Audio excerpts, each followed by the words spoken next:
Good morning, ladies and gentlemen, and welcome to the Zimmer Biomet second quarter 2026 earnings conference call. If anyone needs assistance at any time during the conference, please press the star followed by the 0. As a reminder, this conference is being recorded today, August 5th, 2026. Following today's presentation, there will be a question and answer session. At this time, all participants are in a listen-only mode. If you have a question, please press the star followed by the 1 on your push-button phone. I would now like to turn the conference over to David DiMartino, Senior Vice President, Investor Relations. Please go ahead. Thank you, operator. Good morning, everyone. Welcome to Zimmer Biomet's second quarter 2026 earnings conference call. Joining me on today's call are Ivan Tornos, our Chairman, President, and CEO, and Paul Stellato, our Interim CFO and VP Controller and Chief Accounting Officer. Before we get started, I'd like to remind you that our comments during this call will include forward-looking statements. Actual results may differ materially from those indicated by the forward-looking statements due to a variety of risks and uncertainties. For a detailed discussion of all these risks and uncertainties, in addition to the inherent limitations of such forward-looking statements, please refer to our SEC filings. Please note we assume no obligation to update these forward-looking statements, even if actual results or future expectations change materially.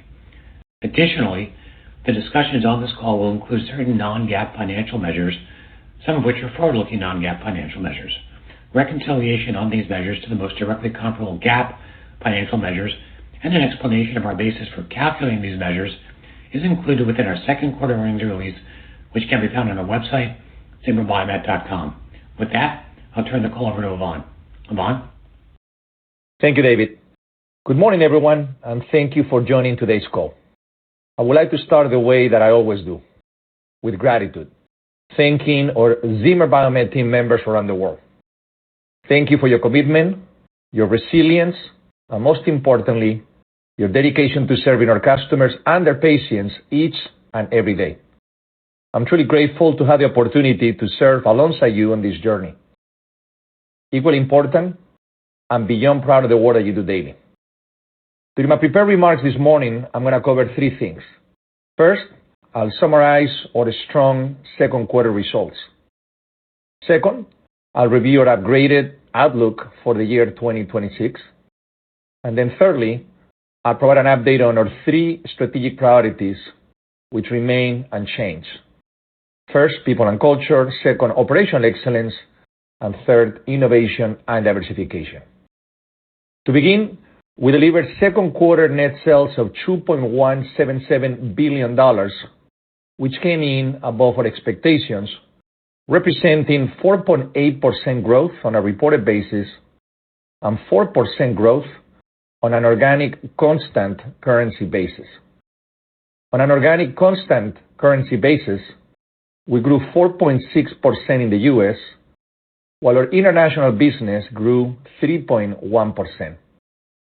The growth in the U.S. demonstrates the strong progress we are making across a variety of fronts, including our U.S. sales force transformation. Starting with hips, we delivered 5.1% constant currency growth, including 5.9% growth in the critical U.S. market and 4.2% growth internationally.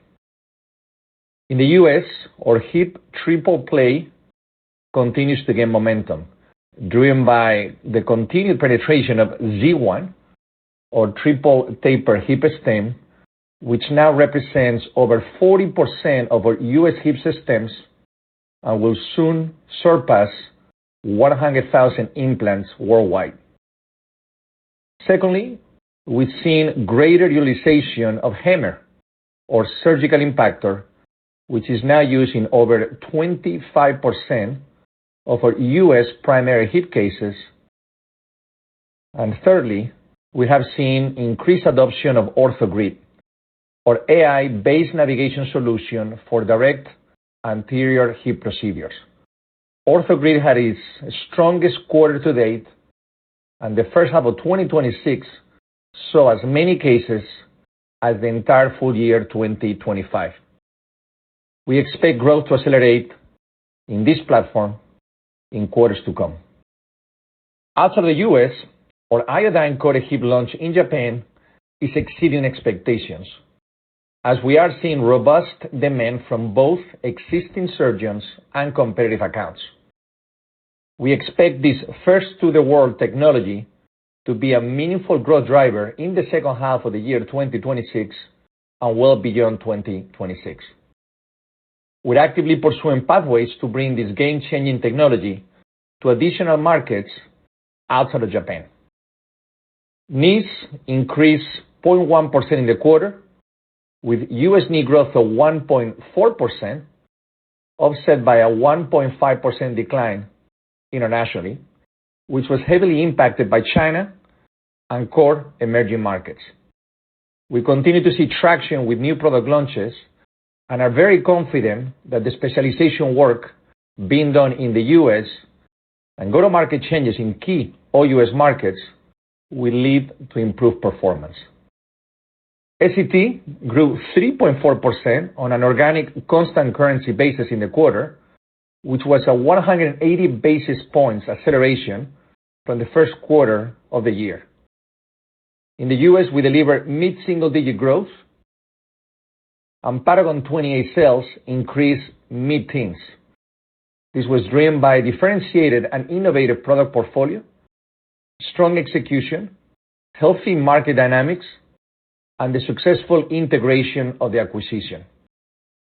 CMFT, cranio-maxillofacial thoracic, once again grew double digits, led by our thoracic franchise, while upper extremities reported another quarter of upper single-digit growth. These compelling results were partially offset by continued pressure in both trauma and restorative therapies.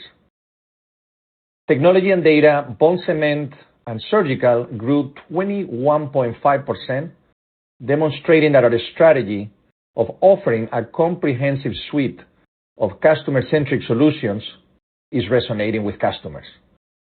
We delivered record capital sales this quarter, driven by both ROSA with Optimize and T-Mini, and saw early contribution from the much-anticipated next-generation ROSA Shoulder launch. ROSA Shoulder is the only robotic shoulder system in the world that can perform both anatomic and reverse procedures and resect both the glenoid and humeral sides of the joint. Surgeon feedback from the first round of cases is very strong, and we look forward to doing many more cases in quarters to come.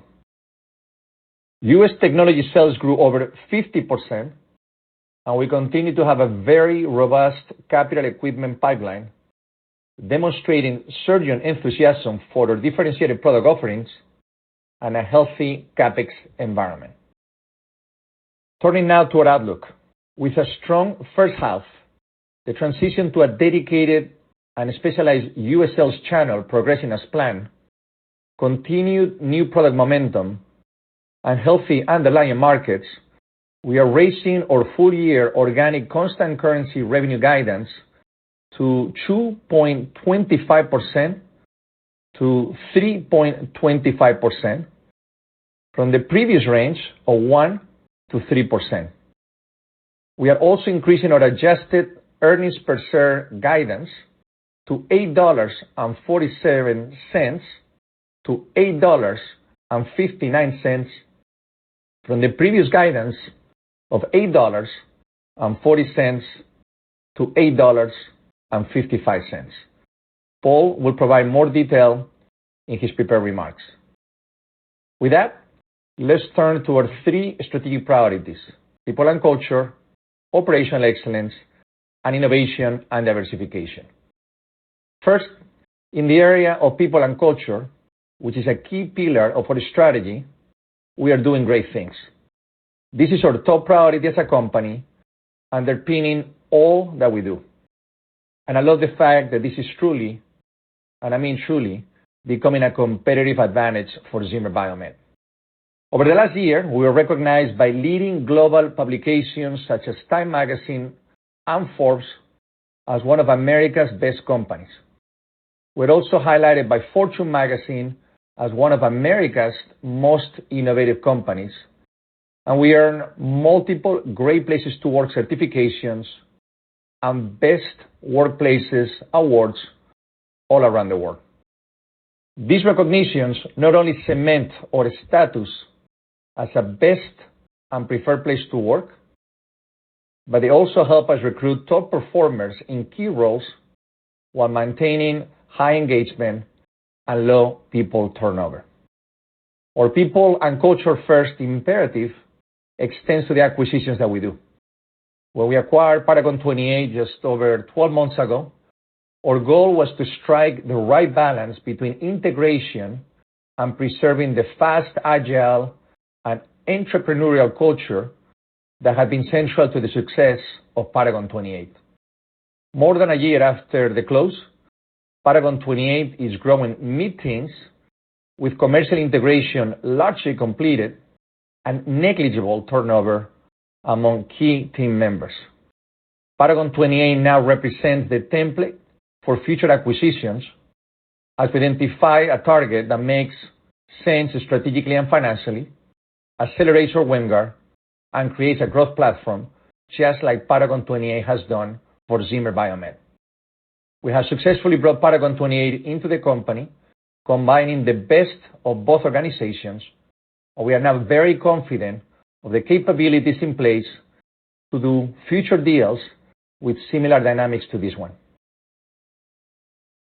Finally, our people and culture first imperative is central to how we're approaching our global commercial transformation. In the US, our transition to a dedicated and focused sales organization, one specialized around key call points and growth areas, is progressing as planned. 6 months in, with less customer disruption and sales force turnover than initially expected, we have confidence to accelerate our transformational efforts in certain territories. We firmly believe that once these efforts are completed at the end of next year, Zimmer Biomet will be a stronger company with a far more productive commercial channel and a more durable, diversified, and scalable growth engine. Our second priority is operational excellence. We continue to take actions to drive efficiencies. This includes shifting certain R&D spend to our newly opened Global Capability Center in India, where we can access strong talent while improving our cost structure. Additionally, we are excited to open a new manufacturing plant in Costa Rica, which furthers our strategy of increasing supply chain resilience while gaining access to lower-cost geographies. Construction in Costa Rica is well underway, and we are scheduled to establish the initial manufacturing lines next year. Lastly, to drive long-term margin improvement, we're aggressively implementing AI, artificial intelligence initiatives to address our operating expenses cost base. Our third strategic priority is innovation and diversification. We remain very excited about our pipeline and the differentiated technologies we are bringing to market. As previously mentioned, we are encouraged by the early launch of our iodine-coated hip platform in Japan, which is designed to help address the risk of periprosthetic joint infection after total joint replacement. Within the overall $500 million Japanese hip market, this first-to-the-world technology is driving share of wallet and also competitive conversions. Looking ahead, in the US, we continue to make excellent progress with Monogram and anticipate filing the 510(k) for Monogram in the very near future. Beyond these two transformational product launches, we expect to introduce over 50 new products in the next 36 months, with many of these launches being first-to-the-world introductions. While we could not be more enthusiastic about our current product cycle, we are deeply committed to being the boldest innovator in musculoskeletal health for years to come.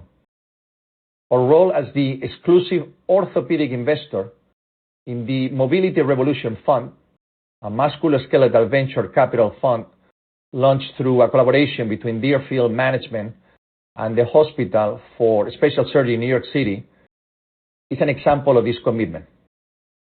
Throughout the fund, we'll have the opportunity to invest in disruptive technology ranging from AI and data applications to cartilage repair, with the potential to redefine orthopedic care and further our mission to alleviate pain and improve the quality of life for people around the world. In addition to our organic innovation strategy, we are going to continue to look for responsible opportunities to diversify through M&A, as we continue to aspire as a company to have a WAMGR, weighted average market growth rate, of 5 to 6% by the end of this decade. All in, we delivered strong second quarter results, made strong progress on our key strategic priorities, and we increased our outlook for the year 2026. The work that we are doing to transform our company, starting with our critical commercial channel, is well underway. I'm very proud of the team. I'm very proud of our progress, and I'm very excited with the momentum that we have as we advance our customer-centric strategy and address the most challenging problems in healthcare. I truly do mean it when I say that the boldest chapters for this company remain ahead. With that, I'll turn the call over to Paul. Thank you. Thanks, and good morning, everyone. As Ivan reviewed, we grew sales 4% on an organic constant currency basis in the second quarter, driven by strength in hips, high-growth segments of SET, and robotics. We reported GAAP diluted earnings per share of $1.03 compared to GAAP diluted earnings per share of 77 cents in the second quarter of 2025. Higher revenue and lower acquisition-related costs, along with a lower share count, were the primary drivers of the increase. Our adjusted earnings per share were $2.07, in line with the prior year quarter, as higher revenue and lower share count were offset by the expected dilution from the Paragon 28 acquisition and investments in the U.S. commercial organization. Pricing was an 80 basis point headwind in the quarter, within our guidance range of up to 100 basis points of pricing pressure for the year. Adjusted gross margin was 71.1%, down 120 basis points year over year and in line with our expectations. This decrease was driven by increased manufacturing costs, partially offset by geographic and product mix. Adjusted operating margin was 25.7%, down 210 basis points year over year and in line with our expectations as we continue to invest in our U.S. channel. Adjusted net interest and non-operating expenses were $71 million, modestly below the prior year. Our adjusted effective tax rate was 18%, and fully diluted shares outstanding were 192.8 million, down year over year due to $500 million in share repurchases during the first half of 2026, including $250 million repurchased during the second quarter. Now turning to cash and liquidity. We had another strong quarter of cash generation, with operating cash flow of $448 million and free cash flow of $308 million, up 18% and 24% respectively. We ended the quarter with approximately $410 million in cash and cash equivalents. Regarding our updated outlook for the full year 2026. As Ivan mentioned, we now expect organic constant currency revenue growth of 2.25% to 3.25%, up from 1% to 3% previously. We continue to anticipate foreign exchange to be an approximate 50 basis point tailwind to the full year revenue growth. In addition, given Paragon 28's strong performance, it will contribute 110 basis points to full year reported sales growth, above our initial expectation of around 100 basis points. As a reminder, the Paragon 28 transaction closed on April 21st, 2025, and is now included within organic growth. We now expect 2026 reported sales growth to be 3.9% to 4.9%, up from 2.5% to 4.5%. The updated revenue guidance contemplates a healthy orthopedic procedural market and new product momentum balanced with the continued risk of disruption from our U.S.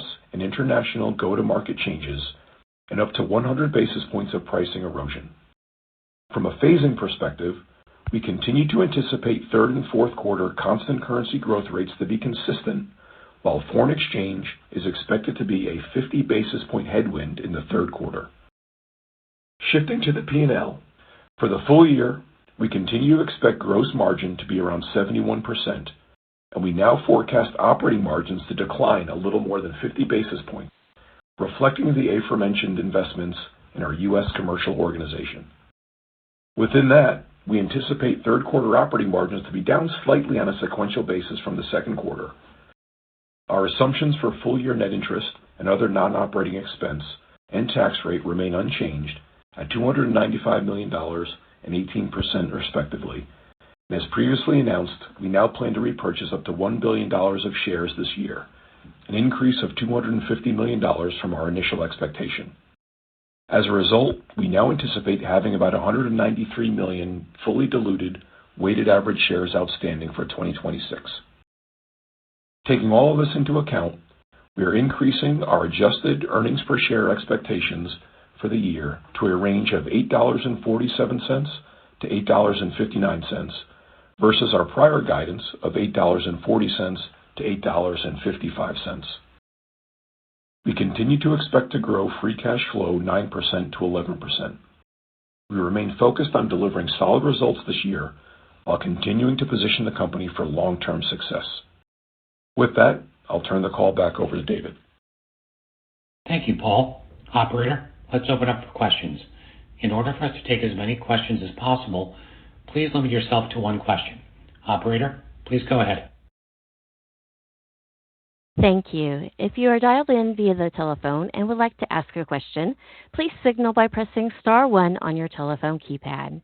If you're using a speakerphone, please make sure your mute function is turned off to allow your signal to reach our equipment. Again, please press star one to ask a question. We'll pause for just a moment to allow everyone an opportunity to signal for questions.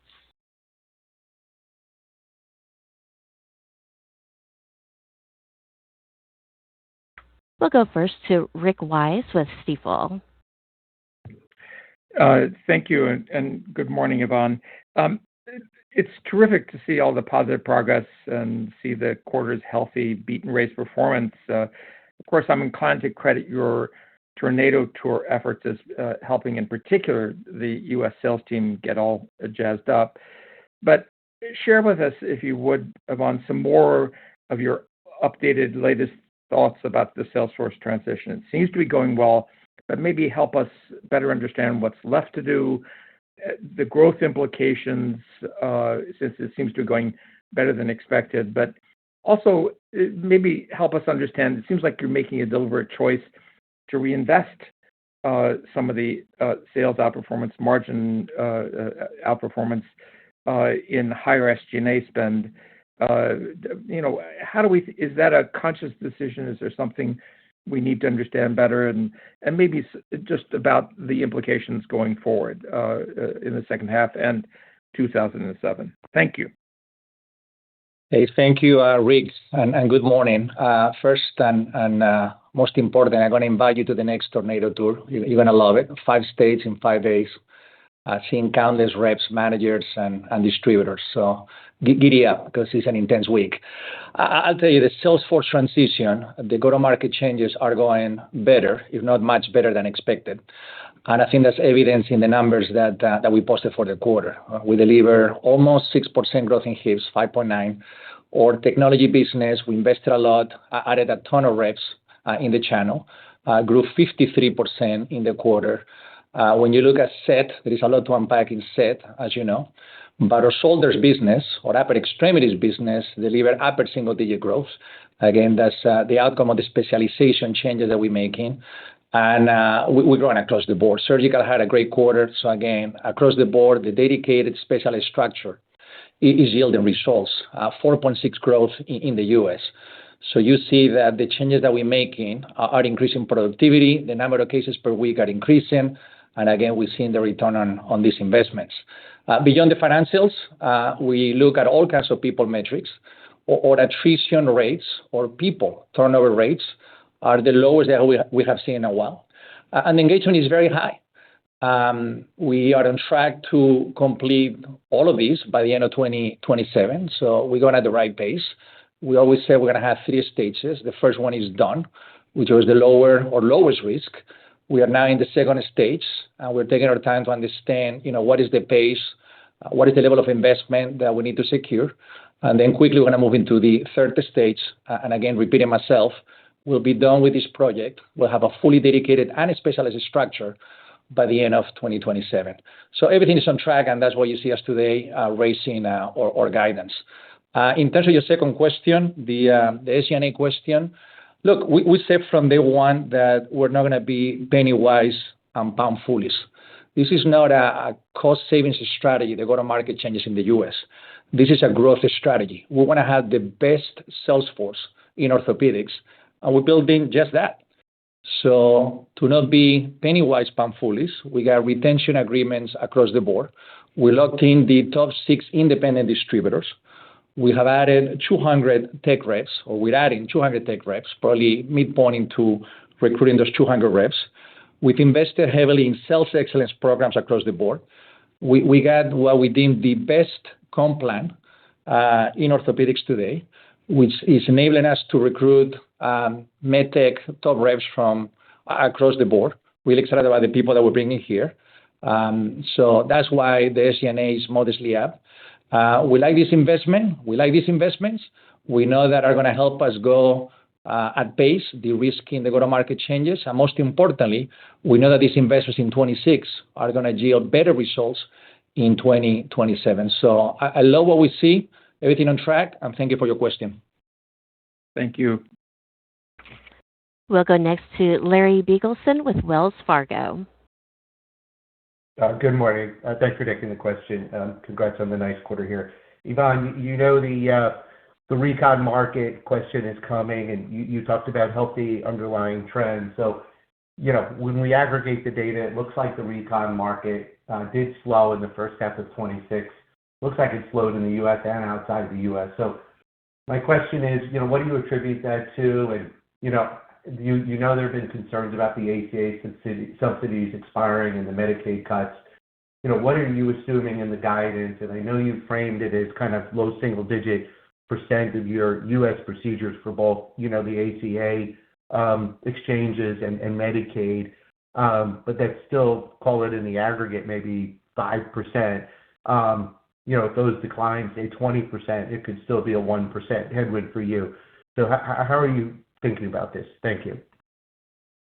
Larry, good morning. Thanks for the question. Look, this is my second stint in orthopedics, 8 years now at Zimmer Biomet, previously with the PU for a few years. The one thing I've learned is that markets don't change one quarter to the other. So we don't look at one quarter dynamics. The second half of 25 was stronger than the first half of 26. Hips was very strong in the second quarter. We continue to see knees, the knee market in the U.S., around 3 or 4%. So again, we don't look at one quarter dynamics. We know that in Q1 there were some acute events. Some of that got resolved in the second quarter. I'm talking about some of the strikes. I'm talking about some of the external changes. We are not concerned about market health. We continue to peg the overall market at 4 to 5%. Otherwise, we'll not be growing, 4.6% in the quarter in the U.S. Relative to the ACA, we keep monitoring this. I'll tell you, for us, the exposure to ACA and exchanges is low single digit. Our single largest payer, or our largest payer for Zimmer Biomet is Medicare. As you know, the population age matters. The average hip patient in the U.S. is 65 years old. For knees is around 67. So these are Medicare patients. When you throw on top of that commercial, that's virtually the entire payer ecosystem. So low single exposure to ACAs. We track all kinds of data. As the largest orthopedic company in the world, we look at waiting list, which remain unchanged. Average in the top 10 hospitals in the U.S. is 3 to 6 months. That is waiting times. We look at cancellation rates. This is a metric that we started to monitor during COVID. What percentage of times do patients cancel the procedure? At one point, this was 40, 50%. For the last 5 years, it's been in the teens. That tells us that when a patient commits to a procedure, 85, 90% of the time, they will go through the procedure. So that's no change. We look at referral cycles from the time you go to see a primary care doctor to the time you schedule the surgery. What is the waiting cycle? And again, remains pretty much the same. So you may have some mixed elements, hips are stronger one quarter, knees softer one quarter. Again, overall, we are not concerned. We like what we see as we look into the second half of the year 2026. And then internationally, there's all kinds of events, whether it's tenders, whether it is geopolitical dynamics in the Middle East. So we're not concerned about market health, and that's why we're raising guidance for the second half of 2026. Thanks for the question.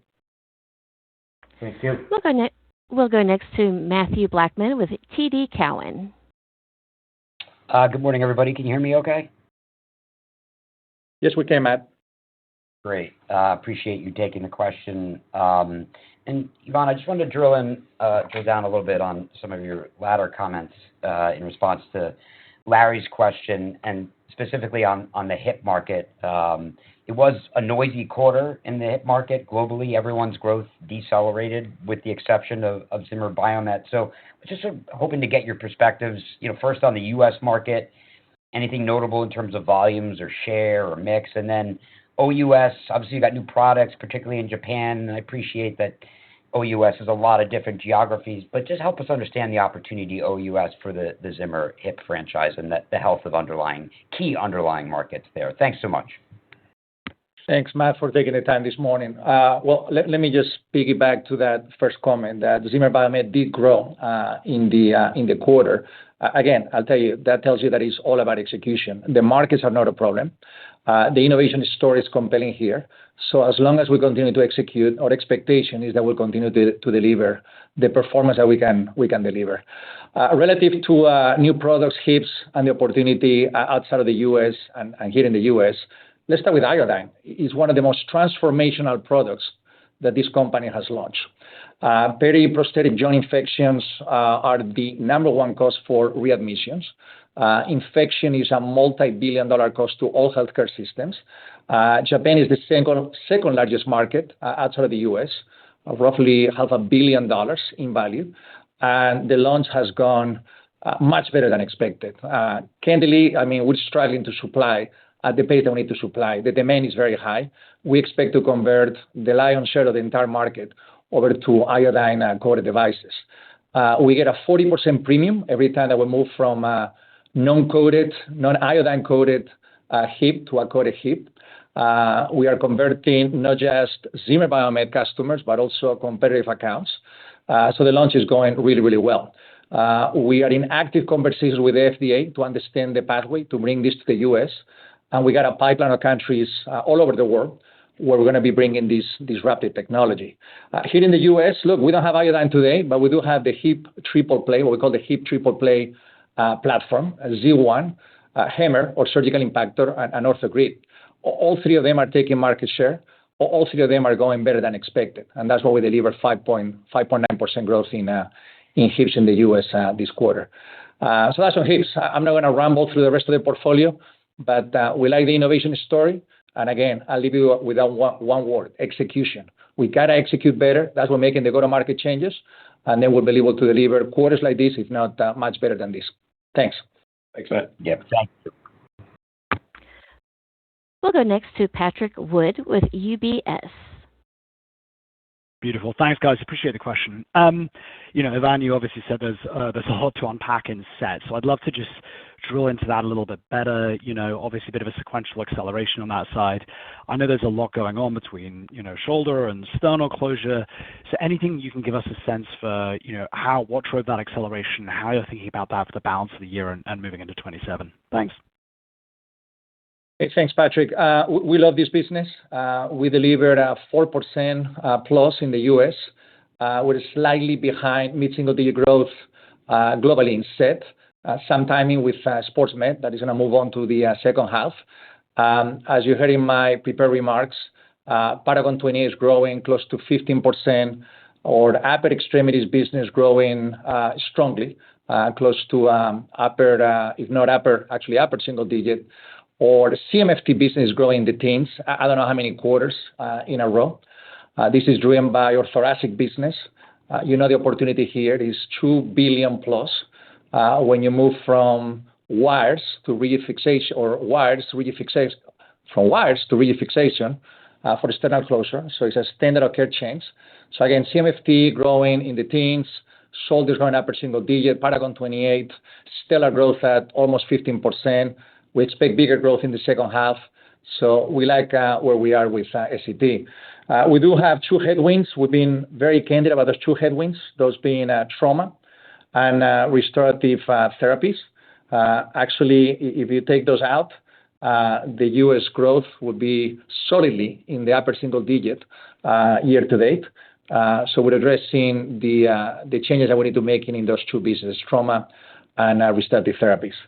Net, the second half of 2026, we expect to have a much better sales growth profile. But again, very pleased with the progress, and congratulations to the team, especially Paragon 28, for a stellar performance in the second quarter. Thanks, guys. We'll go next to Vijay Kumar with Evercore ISI. Hi, Ivan. Good morning, and thank you for taking my question. I guess I'll focus on Bone Tech and Zimmer, north of 20%, really strong.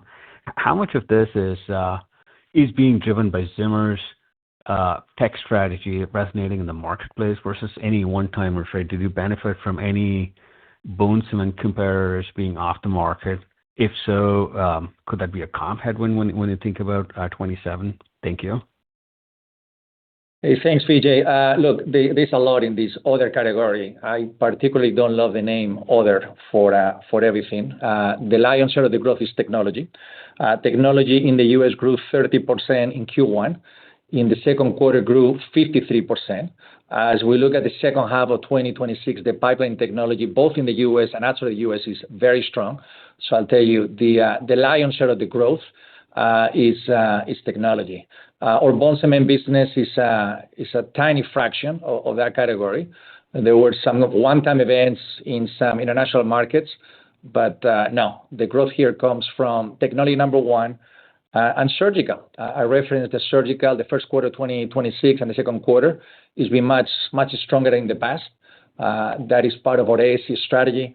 So no, it's certainly not bone cement. It's technology. And I'll tell you, there's two different dynamics here, one internal and one external. On the external front with technology, the CapEx environment is very healthy. As you probably heard now from all competitors, we all have a strong pipeline of robots that we're selling. The CapEx, again, is very, very healthy, most in the U.S., but in some countries outside of the U.S. And the second dynamic is here internally, we have the most comprehensive suite of solutions, whether it is handhelds that are cordless, whether it is CT scan devices, non-CT scan devices, mixed reality, large footprint robotics, if I can speak, whether it is the launch of ROSA Optimize, whether it is ROSA Shoulder, it'll take me an hour to go through it. We got a best-in-class portfolio in technology, and we're in the early stages of gaining the market share that we can gain with our technology. Thanks. Brilliant. Thank you. We'll go next to Travis Steed with Bank of America. Hey, congrats on the good quarter. I guess I'm looking at kind of comp adjusted growth. Q2 is a nice acceleration. If you end up beating the guide in the back half, you'll have another acceleration in the back half of the year on the total company growth. Is that the Salesforce transition getting better? And the execution getting better? Is it new products? Just curious what's driving that kind of acceleration over the course of the year. When you look at 27, what gets better, what gets worse? Is the Salesforce acceleration, or is the Salesforce, less of a headwind in 27, or new products more of a tailwind? Or, is pricing better or worse in 27? Just trying to think about the factors of 27. We can make our own call on kind of market growth rates, but kind of the Zimmer specific factors on 27 that you could kind of call out what gets better or worse. Travis, thanks for joining. Look, the numbers, when you see the numbers without understanding the details, can mislead you. If you look at 2025, if you look at last year, the first half of 2025, when you adjust for the selling day impact dynamics of the first half, the growth in the first half of 2025 is 3.6%. And when you look at the second half of 2025, when you adjust for the ERP comparable versus 24, and I'm going back in history, now the growth rate in the second half of 2025 is around 4%, 4.2. So 3.6% growth, real growth in the first half of 25, and 4.2% growth in the second half of 25. So that's a 60 basis points acceleration from the first half to the second half. What gives us confidence that we're going to deliver that, if not more? We've seen great momentum with our go-to-market changes, again, as evidenced by the results. We continue to see an uptick in new product acceleration. Or said business, as I referenced earlier during my answer to Patrick, it is going to accelerate. We don't have the supply challenge we have with the sports medicine. We continue to see Paragon 28 delivering strongly. Early in Q3, they continue to do really well. So a combination of commercial execution, innovation, and the fact that the growth is not as acute as it may look at face value, give us confidence on delivering on the second half of 2026. Relative to 27, look, we're not going to get into commentary around what 27 looks like. I will tell you, if you ask me today, we are confident that the performance should improve in the year 2027. To begin with, by then we'll be mostly done with all the go-to-market changes. We will not have the struggles that we have in China today. China is only 2% of the revenue of Zimmer Biomet, 1% of the EBITDA, but it's a country that has been declining 20% this year. So we're going to have favorable comps as we get into 2027. We also have some noise in emerging markets. Those disappear as we get into 2027. So again, the U.S. will perform better given the go-to-market changes. We're not going to have some of the headwinds that we got today in a variety of international regions. So we do believe 27 is going to be better, but we'll talk about 2027 when it's time to talk about 2027. Thank you. That's helpful. Thank you. We'll go next to Robbie Marcus with J.P. Morgan. Oh, good morning, and congrats on a good quarter. Ivan, I wanted to ask, following up on, you were talking about all the different tech and robotic platforms you have. How do you think about coalescing that as a strategy to drive revenue growth and balance that? I have to imagine there's a decent amount of support dollars that go into having so many robotic platforms. So how do you think about, all of those? Do you focus on a few? Do you keep the broadest offering? And how do you think about returns and support for those platforms? Thanks a lot. Hey, thanks, Robbie. Look, we've taken a very data-centric approach to what is the best pathway when it comes to technology. We don't call ourselves a robotic company. We call ourselves a technology company. So we segmented all kinds of technology within orthopedics. Percentage of surgeons that use robotics in the U.S. Remains 20%. So 80% of surgeons don't use a robot in the U.S. When you look at all U.S. dynamics, 10% of surgeons will use a robot, 90% do not. So we don't want to be a robotic company. We want to be a navigation company. And that's why here in the U.S., we offer surgical guidance for non-robotic users. We have FDA-approved mixed reality. We recently acquired 4 quarters ago, OrthoGrid for direct anterior, and similar technologies outside of the U.S. When you look at the percentage of surgeons that use robots, again, the 20% in the U.S., 29,000 orthopedic surgeons, 20% use robots here in the U.S. One robot does not fit all. We do extensive market research. You got some surgeons that prefer CT scan. You got some that prefer imageless. You got some that like small portable to move the robot from one operating room to the other one. So we have that optionality. Again, we got large footprint, small footprint, portable, which by the way is cordless, CT scan, non-CT scan. We got all kinds of robots. And similar dynamics outside of the U.S. Outside the U.S., the preference is for CT scanless robotics, and we have that. So that's why you see such a comprehensive suite of solutions. In terms of the cost, look, we're evaluating that. As we launch Monogram, as we continue to track which products are doing better than others, as we see where the standard of care is going to evolve towards, we may start to prune the portfolio and have a more simplified portfolio. But right now, we like the optionality of having such a comprehensive suite of solutions. And look, 53% growth in the second quarter tells us that we're doing something right. Thanks, Robbie. We'll go next to Matt Taylor with Jefferies. Great. Good morning. Thanks for taking the question. So, Yvonne, I won't ask you about other since you don't like that, but let me ask another technology-based question. I'd love an update on ROSA Shoulder, how it's going. Maybe you could talk about the rollout, the uptake that you expect, and how that's differentiated from other technology-driven shoulder solutions. Hey, Matt, good to hear from you. First of all, I do like the category other. I just don't like the name because we do a lot of bold stuff within what we call other. So to be continuing on that, ROSA Shoulder is going better than expected. Early in the launch, but what a great opportunity. Shoulder arthroplasty, as you know, is one of the fastest growing areas within orthopedics.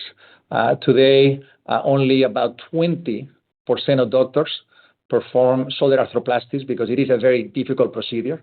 The real estate in the shoulder is minimal. The accuracy needs to be very high. It's very complex. And reimbursement is very high. It's actually the highest of all core orthopedic procedures. So you bring in a solution to a complex problem that you can monetize, you're going to get rewarded. And that's what robotics are bringing to the space. As you know, earlier this year, we received the clearance for next generation ROSA Shoulder. We launched the original version, I want to say a year and a half ago. We did a very extensive LMR, limited market release. We learned a ton. And with the learnings, we reconfigure parts of ROSA. And now we launch ROSA Shoulder next generation, what we call version 1.1. It is the only system that can do both reverse and anatomic procedures. Reverse is roughly 70% of all shoulder arthroplasties around the world, especially in the US. But you got a third of surgeons that prefer an anatomic approach. And again, we are the only company that offers both. It's also the only system that can do both the humeral and the glenoid resection. What that gives you is more accuracy in the cuts, and that yields to a better outcome and faster recovery. Generation 2 versus Generation 1 is a much simpler and improved interface. Again, we took our time. I know we've been talking about the LMR for, a year and a half. Now we're moving into a full market release as we speak in the next couple of weeks. And again, only a month into the launch, but we have seen great adoption. We're getting outstanding feedback and early to make commitments. But if we do the work that I believe we're going to do, we expect the penetration of robotics to go faster than it did when robots were launching knees back 10, 12 years ago. So a great overall opportunity and a great platform. And we look forward to updating you every other quarter. Great. Thanks so much for the thoughts. We'll go next to Ryan Zimmerman with U.S. Bancorp BTIG. Thank you. First, Yvonne, I have to say congrats on the World Cup. I think we all have known you're a big fan there, and it's nice to see. But I want to ask about pricing in the quarter. If you look at pricing over the last 3 quarters, the headwinds have increased a little bit. It's still within the range of what you expect. But when you think about, Medicare as your largest payer, the CJRX program, the PFS rates that are proposed for 27, which are down, potentially up to 20% right now, is it your assumption that pricing headwinds will increase in orthopedics because of these dynamics? It just seems like that, it will increase the shift to the ASC and, potentially put some pressure on implant pricing. So, would appreciate your thoughts there. Thank you. Hey, thanks for joining. And yes, Spain did send Lionel Messi into retirement. And before that, we sent my friend Cristiano Ronaldo into retirement. And if you ask me, that game should have been 3-0, not 1-0. Relative to pricing, look, the ongoing question for 5 years now, 20 quarters, I've been asked whether I thought that pricing was gonna get worse, and it hasn't. It is very much within the guidance that we provided of flat to 100 basis points. Pricing dynamics are not changing all that much in the ASC environment. As you know, most of these ASCs are owned by surgeons or private equity companies or astute operators that understand that the implant is only around 14 to 15% of the overall cost. So the conversation is not about the implant. The conversation around reduction of surgical time, ensuring that you're not sending the patient to an inpatient unit, lowering readmissions, et cetera, et cetera. So we continue to track pricing dynamics, inpatient, HOPD, hospital outpatient departments, and standalone ASCs, and they're very comparable. If you look at the data going back 20 years, the implant right now, as a percentage of DRG, remains at the lowest point. So I'm not sure that you got much more to squeeze in those implants. With the conversation we're having now around CGR expansion, comprehensive joint registry expansion, with the focus right now not on the surgery alone, but the entire recovery, the entire episode of treatment, I don't envision that anyone who understands data is going to choose lower price implants or is going to try to negotiate lower pricing. It's going to be around the comprehensive bundle of care, and companies that drive efficiency, companies that enable best-in-class clinical outcomes are going to win. With all that rambling, I'll tell you, we don't expect the second half to be an uptick when it comes to price erosion. 85% of our book of business is contracted. We got visibility into the second half of 26 as well as 2027, and we're very confident on our guidance of flat to 100 basis points at worst of price erosion. Thanks for joining the call. Thank you. We'll go next to Steve Lichtman with William Blair. Thank you. Good morning. Ivan, you touched on M&A in your prepared remarks. With Paragon now fully in the fold, could you give us your latest thoughts on the type of deal that makes sense for Zimmer Biomet right now? Are you thinking about going further outside of your verticals? And any comments on size preference in terms of tuck-in, or could we see something larger? Thanks. Hey, thanks, Steve. Look, it has not changed. It's the same story, I believe, that we've been telling for now 2 to 3 years. Our M&A strategy remains consistent across 3 vectors. First, we're going to focus on the higher growth segments of recon. Not all recon is created equal.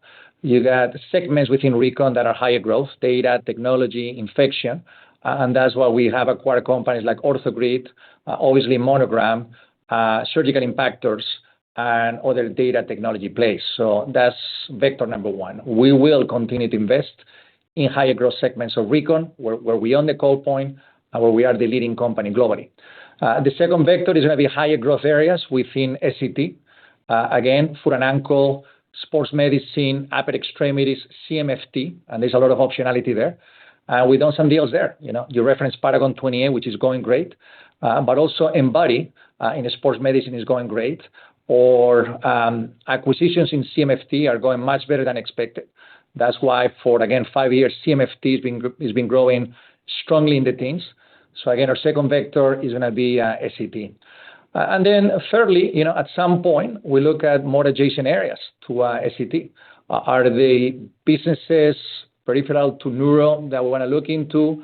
SCT happens, most of these procedures happen in an ASC. What are some other opportunities? So those are the 3 vectors.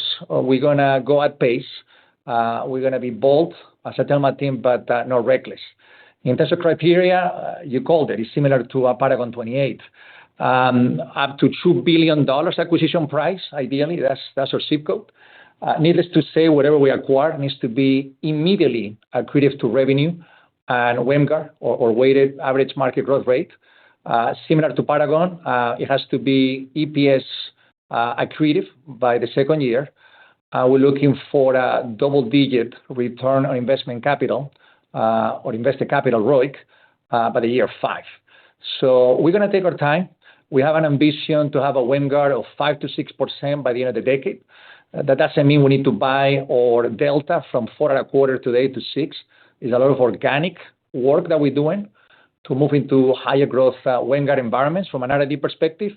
But yes, now that we know that we can do effective R&D or M&A, now that we've learned that we can integrate, given what we've done with Paragon 28, we're going to continue to look at this. Thanks for the question. Thanks, Ivan. We'll go next to Joanne Wuensch with Citi. Good morning, and thank you so much for taking the question, and nice quarter.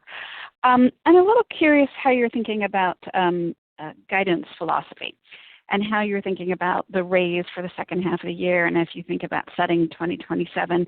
The company in a very short period of time has gone through a number of changes, a Salesforce change, a new product pipeline, a couple of stumbles not worth mentioning. How do you think about pulling all of this together when you do give the guidance? And should we think about your commentary in the phrase of conservative, realistic, or hopeful? Thank you. Hey, thanks, Joanne. Look, I say that my guidance or guidance philosophy is going to be to say less and do more. We're going to take a measured approach given all the variables that we continue to analyze, and that's what we're doing. We're confident on the guidance for the second half of 2026. Lots of puts and takes, but we see certainly more upside than downside when we look at where we finish the first half, but we're going to go one quarter at a time. We'll take the same philosophy for 2027, and at the right time, we'll talk about 2027. But the philosophy is going to be to say less and to do more as we did in the second quarter of 2026. Thank you. We'll go next to Vik Chopra from BMO. Oh, hey, good morning, and thanks for taking the question. Congrats on a nice quarter. Ivan, I wanted to ask where you are with your CFO search and what specific attributes you're looking for in a permanent CFO. Thank you. Thank you. Look, we have a great interim CFO who's sitting here to my right. Paul Stellato has been a great business partner for 4 years. A lot of the transformational work that this company has gone through over the last 4 years has been led by Paul. So I am in no hurry here because I got a stellar interim CFO. Obviously, we're looking also at external candidates. We're looking for someone who wants to be part of this transformation, somebody who's going to be in the trenches, somebody who's going to think like an operator, somebody with experience in value creation, someone who brings credibility from a street perspective, a true business partner. So that's what we're looking for. But again, we're going to take our time. We got a great interim CFO here at Zimmer Biomet, and everything is very much on track as we think about the search and the process. Thanks for the question. This concludes the question and answer portion of today's call. I would like to turn the call over to Ivan Tornos for any closing remarks. Thanks, operator. Look, we started today with gratitude, and I'm going to close with gratitude. I want to thank again all the employees, 17,000 of you at Zimmer Biomet who do so much every day. I'm grateful for your hard work, your dedication, the results, the progress, and most importantly, for what you do for patients and customers every day. In closing, we're very pleased with the results in the second quarter. The transformation of the company is going as expected, if not better than expected. We are extremely confident on the guidance raise that we provided this morning. And most importantly, we're really excited about the changes that we're making in 2026. We always say it was going to be a transitional year. It will be a transitional year. And as we enter in 27, 28, we're going to have a totally different company. So very excited, very proud of the team. And I thank everybody for joining the call this morning. This concludes today's call. Thank you for your participation. You may now disconnect.